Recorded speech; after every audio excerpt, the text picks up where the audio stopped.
You're listening to Wild Things and Wild Places, a Muley Fanatic Foundation podcast that aims to discuss issues and efforts related to the Muley Fanatic Foundation mission, the conservation of mule deer, furthering the sport of hunting, and sound wildlife management. Everybody knows I'm a Muley fanatic. It's time for Wild Things and Wild Places. And here's your guide, Joshua Corsi.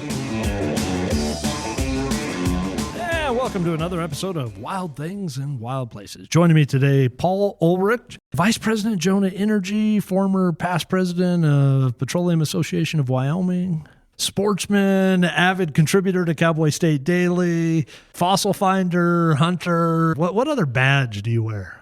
I tell you, out of all of that, the thing I love to do the most is professional fly fishing guide.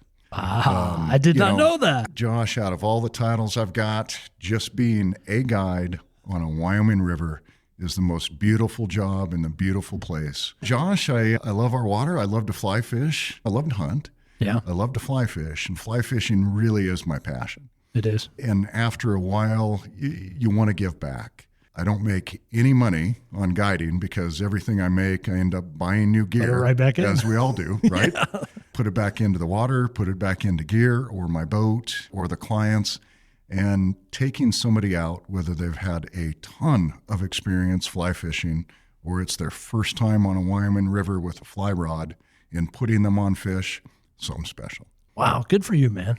Yeah. Do you find that you get to carve out enough time to satisfy that? Never enough time. Never enough. Never That's the enough. right answer. That's right.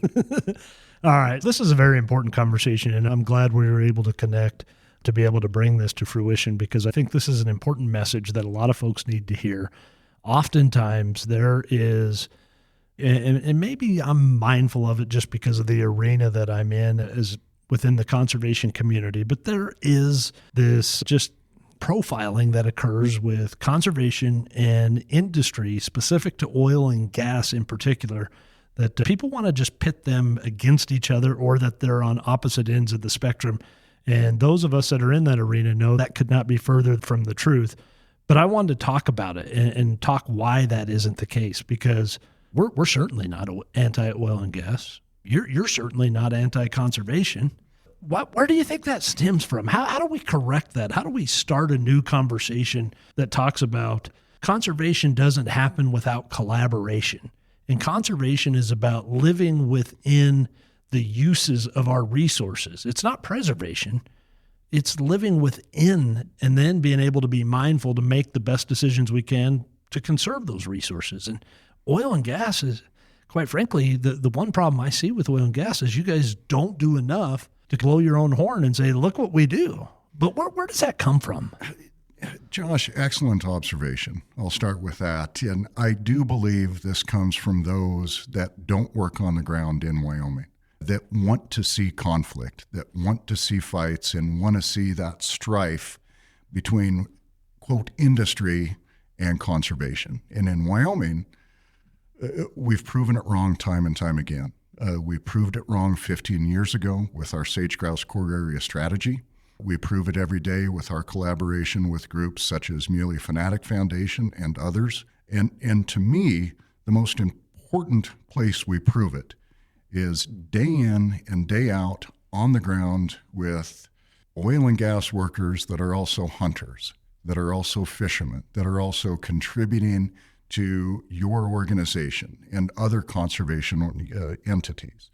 And most importantly, they're demonstrating those actions on the ground each and every day. We all wear a lot of different hats. And in Wyoming, when you talk about the thousands of men and women in the oil and the gas and the coal industry, when they get off work, what are they doing? They're hunting, they're fishing, they're striving to continue to make Wyoming what the wonderful place it is, and through a myriad of means.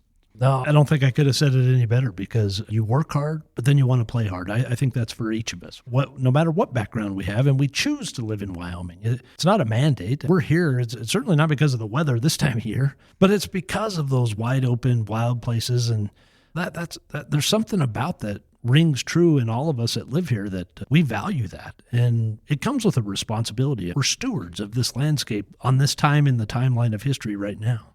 That's exactly right. And I go back to the men and women on the ground.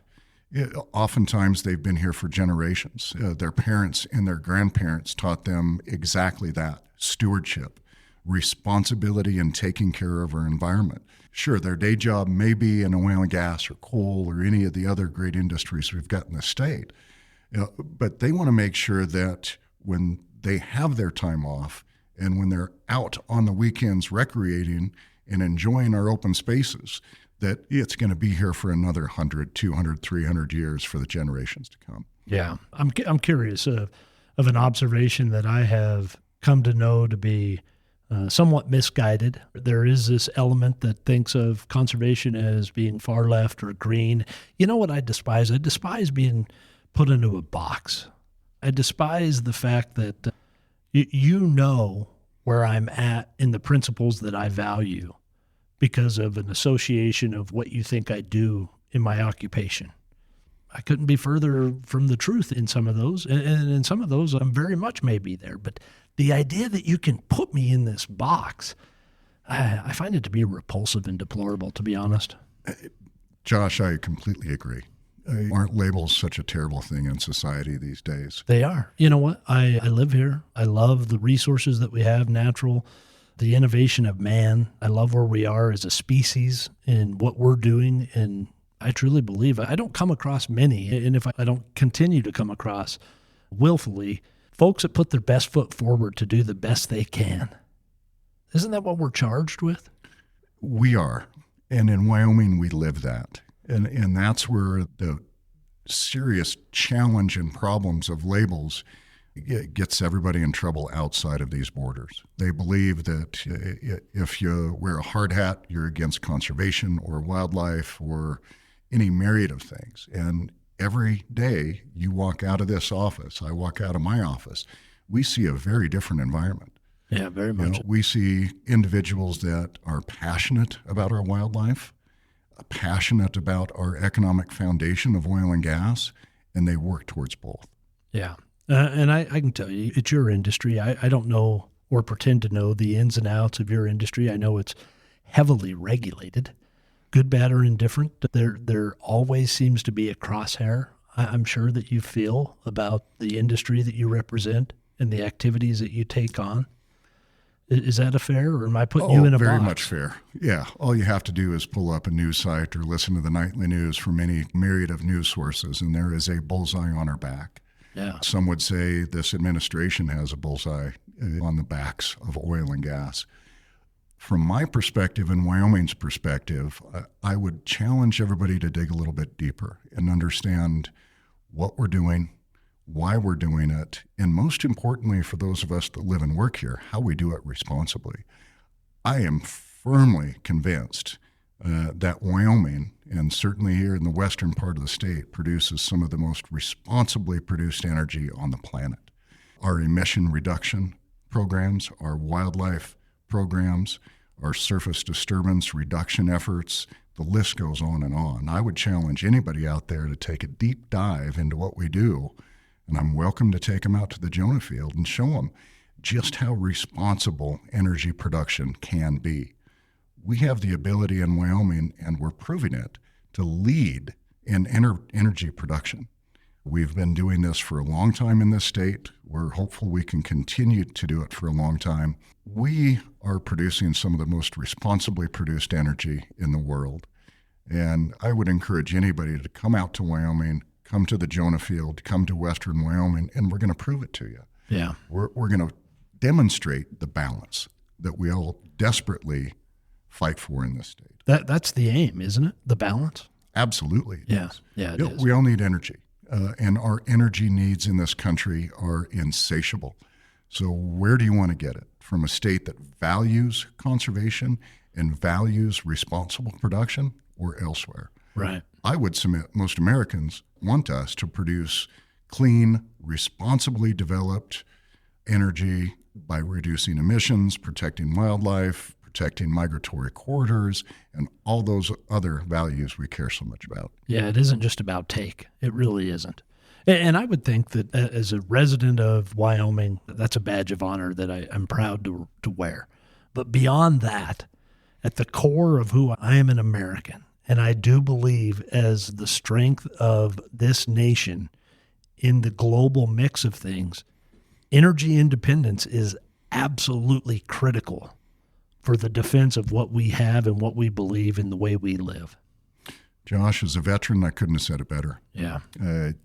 Energy security, energy independence, I believe, is critical for this country. For a myriad of reasons, not only our self-defense, and not only to ensure that we have a strong economy, but to ensure that we have the healthcare needs we have, and for our discussion today, to ensure that the money generated from oil and gas operations is able to continue to fund significant conservation projects. Yeah, that's you hit it on the head. When you look at conservation, it is a collaborative effort. And conservation in the 21st century, the flavor of the day is partnership. And that involves all of the folks that utilize our resources to be able to come together for an attempt to strike balance.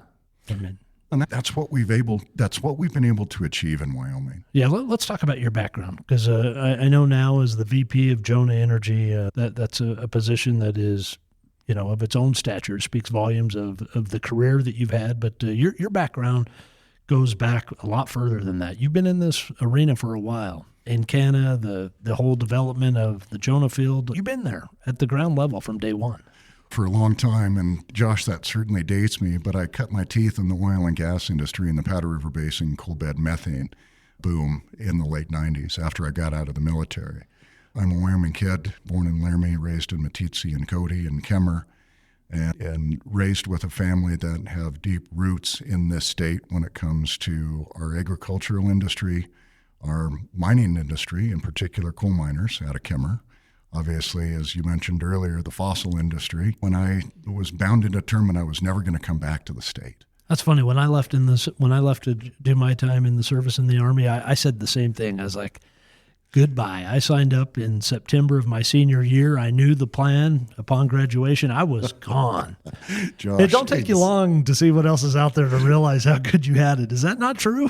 It's spot on. I loved my time in the service, but me too. Wyoming and the mountains called me back, and I couldn't escape it. And I'm so very glad I came back when I did.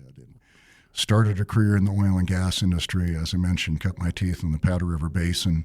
Been working the Jonah field since the late 90s, both for Encana and now Jonah Energy. And I've worked all over the West, and so very proud to be part of an industry in a state like Wyoming that values what we do and how we do it. On that note, it's worth, at this point, I think it's a good segue for us to talk about the things and the changes that you have learned over that career, because quite frankly, the industry, like any other industry, evolves and changes. You have different practices that you now do today that you weren't doing then. And you're learning from the activities you're doing today that will undoubtedly change how you do things a decade from now than how you do them today. Is that fair? Absolutely. And it takes two forms. One is internal and certainly engineering, and what is possible in the oil and gas industry. If you would have told me 20 years ago we'd be able to drill a 2-mile horizontal through 3,000 feet of discontiguous sands in the Jonah field, I would have looked at you like you had two heads. Really? We're doing it today. So when it comes to the technology on the ground that is directly applicable to the oil and gas industry, the last 20 years with the shale play evolution and what we've been able to do in Jonah and beyond has truly revolutionized how we can minimize our impact and maximize recovery. And so that has been something fascinating to watch for the last 20, 25 years. The area I'm almost more proud of, though, Josh, is areas where we aren't the experts. Over the last 25 years in the state of Wyoming, we've dealt with water issues. We've dealt with the very real threat of a listing of the sage grouse. We've dealt with migratory corridors. We've dealt with sensitive plants and species and a myriad of other environmental issues. We're great at drilling holes in the ground and producing, but I am not a wildlife biologist. So our partnerships with the state and our state agencies and our partnerships with Folks like you, Josh, and many others in the wildlife and conservation community have brought so much to the table that have allowed us to do such a better job at protecting the environment that we work and live in. That, to me, is one of the biggest successes we've had in the last 25 years, is the ability to, quite honestly, listen and learn from folks that we normally didn't listen to and learn from 30 years ago. It's changed everything. It's allowed us to be much more effective in reducing our impact. It's allowed us to invest money where we should instead of honestly throwing it away and causes that may not actually move the needle. On that note, Paul, and I appreciate that. I think that's profound, to be quite frank. While you have learned, someone not in the industry, I also have learned. And I think that probably can be shared among many that aren't within the oil and gas industry directly. But quite frankly, in Wyoming, I believe everybody knows somebody that is in that industry, within even maybe their own family tree, or in their own office, or on their own street, or on their own son's ball team. We're all in this together. Absolutely. And it's as simple as asking those questions and then being willing to learn and willing to truly listen. Right. We've done it for years. It's been a recipe of success for us to sit down with groups that normally one would look and go, why in the world would they sit down with a group that is violently opposed to what they do for a living? Yeah. And we get that a lot. Do you? I would imagine you do. We typically have more in common than we would ever admit publicly, and we learn so much from each other. I have taken groups out to the Jonah field on field tours that were violently opposed to us. And at the end of the day, Josh, we built friendships, we built relationships, and it helps us all get better. And understanding. That's it. That's absolutely right. Have a deeper understanding of where we're coming from. Right. Yeah. Specific to the oil and gas industry, a recent announcement, Petroleum Association of Wyoming and their carbon capture initiative. These are just examples, I think, that just speak volumes of the trade in putting their best foot forward. No question about it. And I applaud what Pete and the Petroleum Association are doing on this front. This is a very simple equation for us in Wyoming. We have to continue to reduce our impact. If we're going to remain a viable and perhaps someday a growing industry, and certainly a natural gas provider and an oil provider to this country and beyond, we need to make sure we continually reduce our impacts. And CCUS technology and an investment in reducing our footprint of any kind is a critical path forward. Always has been, always will be. There's more attention on it today. But as you and I know, we've been around this a long time. 15 years ago, our efforts were on sage grouse. Right. Right now they're on migratory corridors, they're on carbon capture, and that's the way it should be. We've got to continue to do what we do, but cleaner.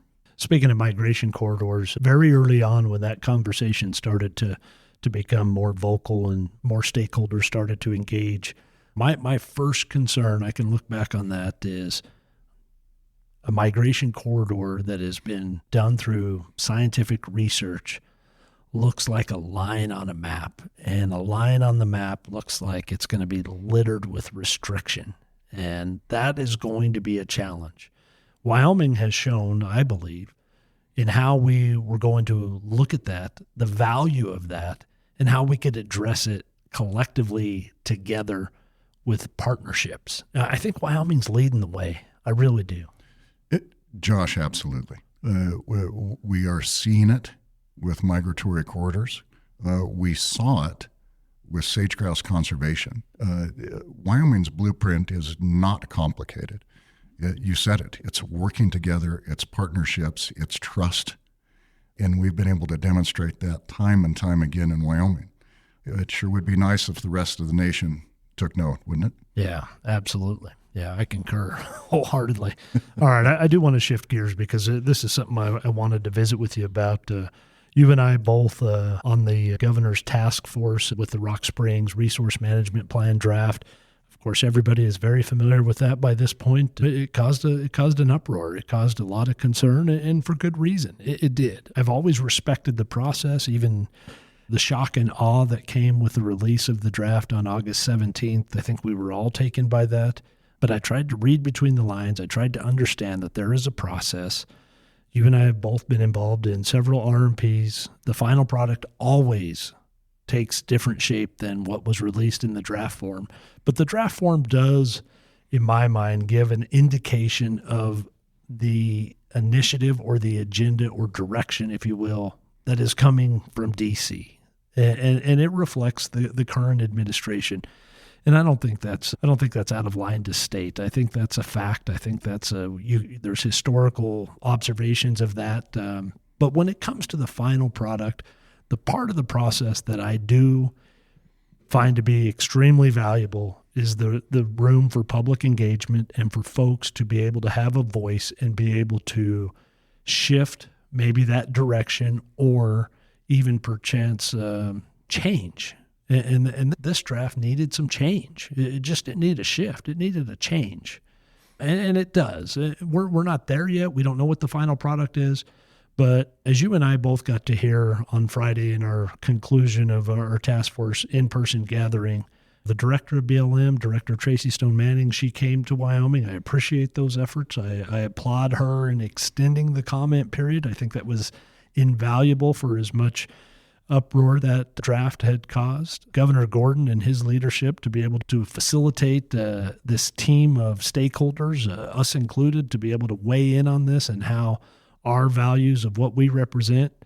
I think the task force had a huge charge ahead of it in a very short amount of time. What are your thoughts? Josh, the Rock Springs RMP in and itself, you said it reflects the priorities of the administration, and they have made that crystal clear. And they have also made it very clear in the selection of Alternative B that it reflects a maximum conservation value. Our challenge in Wyoming is perhaps our definitions of conservation are different. And so when we all were rightfully shocked with what we saw in Alternative B and the potential impact had and could have on our entire way of life in Western Wyoming, we needed this type of response. I applaud mightily Governor Gordon for putting this together. He recognized, his team recognized, legislators recognized that we needed a very strong, more than strong approach and some very significant pushback from those of us that make a living off this land, recreate off this land, and value this land more than anybody else. We're here on the ground. And the task force, I believe, strongly reflects that. Yeah, I do too. Josh, it was needed. And I tell you, having been around NEPA projects my entire career, I've never seen such a strong response from the general public, first and foremost. The awesome pushback was warranted, is warranted, and I believe is going to make a difference. Yeah, I do believe in the final that those concerns will be reflected within that. And I say that optimistically concerned. At the end of the day, it's still that there is a narrative and an agenda that must fit within the directives of those in that position at this time. It's unfortunate that it's taken 26 years. It's classic government in my mind in how it operates. It is a very slow-moving machine, but there is still concern on my part that the way this was released, the shock and awe of it, if you will, fits within a rushed effort to get something out and get it done in a time frame that fits within those that are still in a position to be able to carry this forward. And that probably is another discussion for another time. But specific to the RMP task force that Governor Gordon had put together on this, we made a lot of good compromise as a collective body, I believe.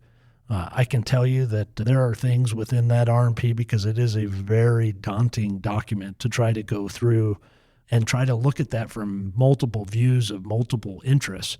We have some very key items within that are very intimate to us because of a lot of work. That greater Little Mountain area, as you're familiar with, migration corridors.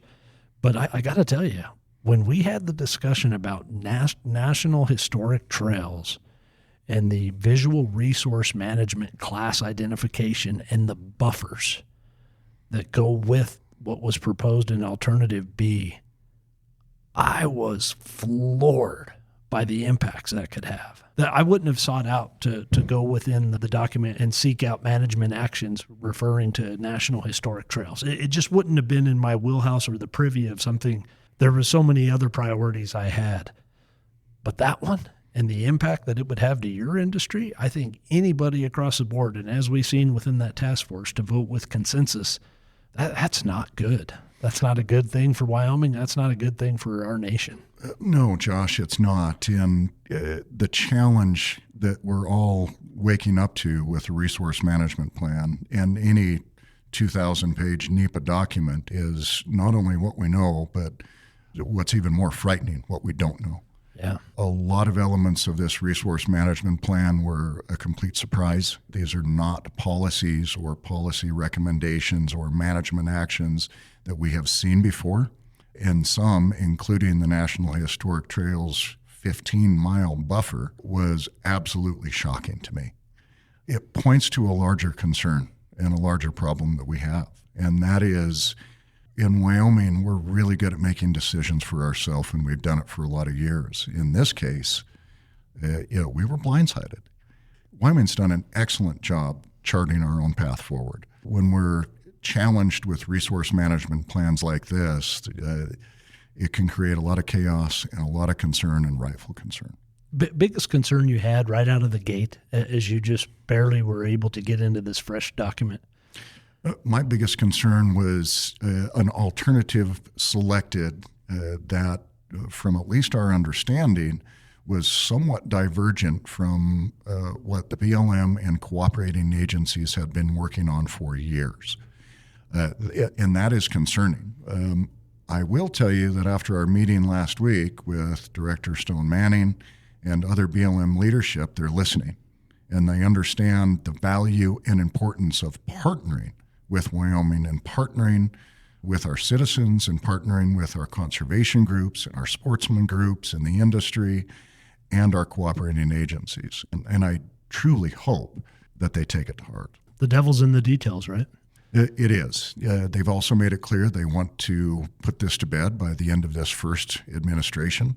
Yeah, that was pretty profound in itself, wasn't it? Josh, it was. That means a record of decision is coming before the final 6 months of this year. Very likely. And I am hopeful that they'll continue to view us. Let me rephrase that. I'm hopeful that they will view us as partners and make decisions based on the tremendous amount of feedback that citizens here in Sweetwater County have provided and all of us have provided, and shift the document accordingly so it fits our conservation values. I hope so too. A couple of things. The most positive thing to come out of the task force that you were able to find, is there, and maybe it's an effort or maybe it's a specific landscape management action recommendation, or maybe those are two different things, but something that was out of that effort that was positive in your mind? Josh, without seeing a final RMP, what I can tell you I found the most positive is the response and the outrage and the concern that all of us in the state of Wyoming have. What that has led to is a deeper, very quick, but a deeper knowledge of the NEPA process, how we can participate, and how we can perhaps make change. This Rock Springs RMP is perhaps the first of many major management actions that we're going to see from our federal partners, and we need to be much more deeply engaged. So if this process does anything, one, hopefully it results in a better decision, but two, it educates all of us on how we can be more effective in participating in the NEPA process. It's critical for our future. I agree. Biggest frustration of the task force and their charge specifically? Was there something that just, at the end of the day, just... Josh, I wish we could have come to consensus on a number of other issues. And I'll chalk that up to not having enough time together as a task force to really get into the details on a number of areas where I think we probably could have found compromise. We just simply didn't have enough time. And that was not a fault of the task force. That's a charge of a January 17th public comment period deadline. Yeah. Another 6 months, I believe we could have found a number of areas where we could have really come to much stronger agreement on protection measures. And importantly, which was lost in a lot of this process, more deeply understood what we're all doing on the ground. Not only from an industry perspective, which is very important, but also from a conservation perspective. What was lost in a lot of this discussion over the last 6 months has been the existing world-class protection measures that Wyoming has in place. And because this was a federal plan, a lot of that was overlooked. We already have outstanding protection measures in place over a lot of this footprint for sage-grouse. As you're well aware, we've got leading-edge protection measures for big game migratory corridors, and that work can and should continue, but it should be state-led, which it has been to date. Anytime we get into a major resource management plan action, it ties the hands of the state and shifts focus, and I'd like to get us back to focusing on state actions that truly have and will continue to make much more conservation progress. And I did mention this in our task force. I want to rehash this because it seemed to me when you look on other landscapes of public lands in other states, I am greatly concerned about the solar seas, if you will, not solar fields, but literally acres and acres of solar energy. To me, that seems like a very singular use.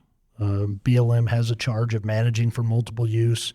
I think we demonstrate that in the resources and the values that we hold currently. But I also, you don't have to go far to see how that could be coming to you soon. And the unfortunate part for me within our efforts and our representation on this task force was that the only tool in the toolbox to be able to showcase our opposition and feelings of pushback, if you will, to those type of efforts moving forward would be through right-of-way and right-of-way exclusions, knowing that you develop this huge landscape of solar fields, but you got to have a way to get that power out. And the only way to prevent that is to have a right-of-way exclusion so that it's no longer a feasible option. There's not a lot within this RMP that addresses solar, but we know it's coming. And I think every tool in the toolbox that we can to show our opposition to that. It's not that I'm not a renewable energy fan. I wouldn't say I'm a fan. I know there's a place for it. How's that? I think with wind energy, the one thing within the RMP document, when you look at that one map and it's showcased by the various colors from pink to green, and green having two different shades for superb and outstanding, is on that map. Every mountaintop in the entire field office, from Cedar Mountain to Miller Mountain to Little Mountain to White Mountain to Steamboat Mountain, every one of those was green. And that scares me at the end of the day. I just, there's a view shed there, but certainly there is a disruption to get to those places and then be able to get that power out. I know there's a balance. I know there's a place for renewables, but renewables is different in some regards in my mind. And maybe it's because I know someone who works in the coal industry. I know someone who works in the oil and gas industry. And so there's a personal relationship that understands its value beyond its impact. With renewables, it comes in, it goes up, and it's gone, and you don't have a face to put to it anymore. I don't know. Maybe I just need to have more discussions with more people about its place. But I just haven't found a place in my thought process where I feel good about what impacts it brings. And I don't know. That's alarming. Josh, you said some really insightful statements. And I want to point to a couple issues that I also am really challenged with when it comes to, quote, renewables. Is that surface that we're impacting renewable if we sterilize the soil? Is that footprint of a wind farm suitable for other multiple use mandates that we all should be concerned about? In some cases, yes, some cases, no. The fact of the matter is, in this country, we have not had an honest conversation about the fact that all sources of energy have impact. And what are we in Wyoming willing to live with? Are we willing to live with massive amounts of impact to our wildlife, to our habitat, to our soil, to our visual resources with no return? When I drill a well and I produce natural gas, the county gets a good chunk of that, the state gets a good chunk of that, and that's distributed out to schools, to roads, to conservation groups and efforts, and the list goes on and on. We don't have that same benefit with other sources of energy in the state, i.e. renewables. Yeah. And that is concerning to me. Josh, the impact and potential impact to Wyoming is something we all should be very concerned about. We have to find that balance. I'll be the first to admit there are places we should and should not be drilling for oil and gas. The same needs to be said for renewables. And we also have to balance that with what's right and what's truly going to benefit all of us in Wyoming. And that's a difficult discussion to have when you've got those outside the state that are prioritizing our lands for their energy. You're right on something there that I think just provides a good poster child, if you will. If you look at the solar field, the Sweetwater solar field west of Green River, there's nobody in their right mind that can say that's multiple use. And that's small in comparison to what in Nevada. It's very small, but it's large to us because it's the only one we can point to. But when you see that fence with the barbed wire running across the top of it, there's nothing. There's not a blade of grass in that fence that can be used by any other resource. Josh, and I've got to tell you some numbers I ran on that particular solar field, but I do want to make sure that everybody understands that I, like many others in Wyoming, are truly all of the above when it makes sense for Wyoming. Yeah, existing structures, I'm a huge fan. There's areas that solar may make sense, but I want to run some numbers for you real quickly. That particular installation generates 80 megawatts worth of electricity a day on 640 acres that you can't graze cows on, an entire section. You can't graze cows on. Sage grouse aren't there. You see where I'm going with this. Yep. That is a single use for one entire section that produces 80 megawatts of energy a day, if my numbers are correct. For me to do that in the Jonah field, I'll give you one guess on how much acreage it would disturb to produce an equivalent amount of energy via a natural gas fired generator. Tell me. Less than 10 acres. So, Josh, the issue is, what's right for Wyoming? If an oil and gas producer can continue to drive our emissions down to negligible, then you can have a real serious conversation about impacts of energy. Because when it takes me 10 acres to produce that amount of electricity versus 640 acres, then we've got other issues we should be talking about. And that is the disturbance to migratory corridors, the disturbance to habitat, to soil, to wildlife. The list goes on and on.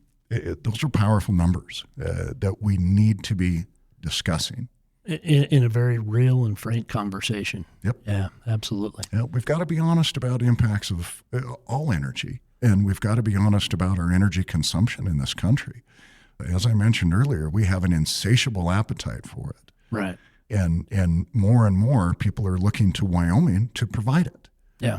At what cost to us? At what cost to us? That should be front and center. Absolutely. So when we have the ability to produce some of the cleanest natural gas on the planet, why would we not? Why would we not embrace that as a state, get the message out, promote it, and make sure that all of us operators in the state continue to strive to doing the very best we can to provide not only the natural gas this country needs and the energy this country needs, but doing it in such a responsible manner. Yeah, and I'm not anti-renewables.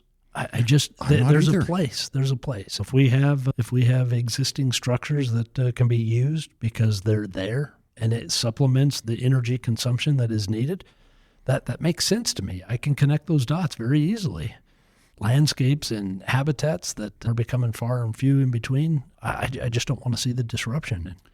And maybe that makes us old. I don't know, but it's a value that makes it important to me that we live here and that we have those places. Then it goes back to that theme we've been talking about for almost an hour, Josh. This is our Wyoming.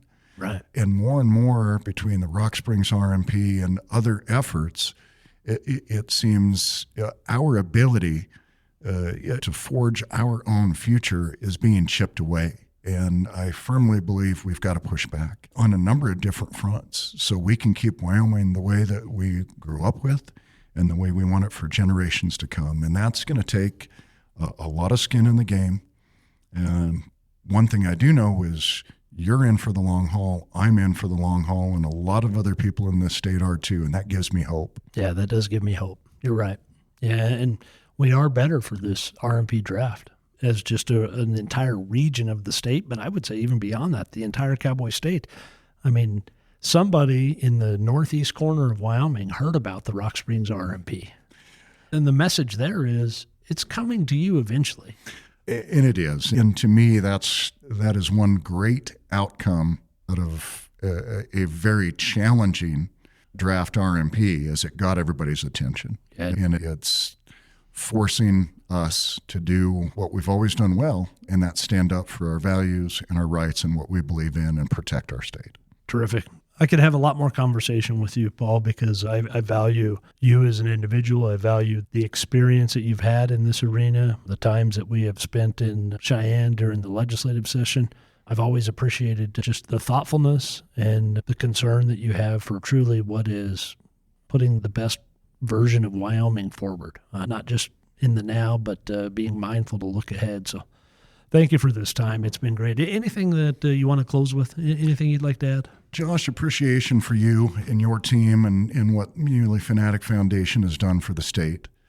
Over the years, watching you and your team in action has been more than impressive.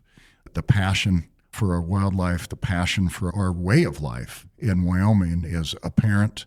It's needed, and I'm glad that you're one of the champions of wildlife in Wyoming. You do a fantastic job, and I just want to say thank you. And thank you for having me on today. I really appreciate the time and the conversation and our friendship.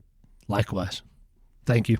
Paul Ulrich visited about a myriad of topics from oil and gas to the Rock Springs RMP to the Wyoming Way to our nation. I think we've covered a bunch of content here. And again, I could certainly sit down and visit with Paul again in the future, and I will plan and aim to do that.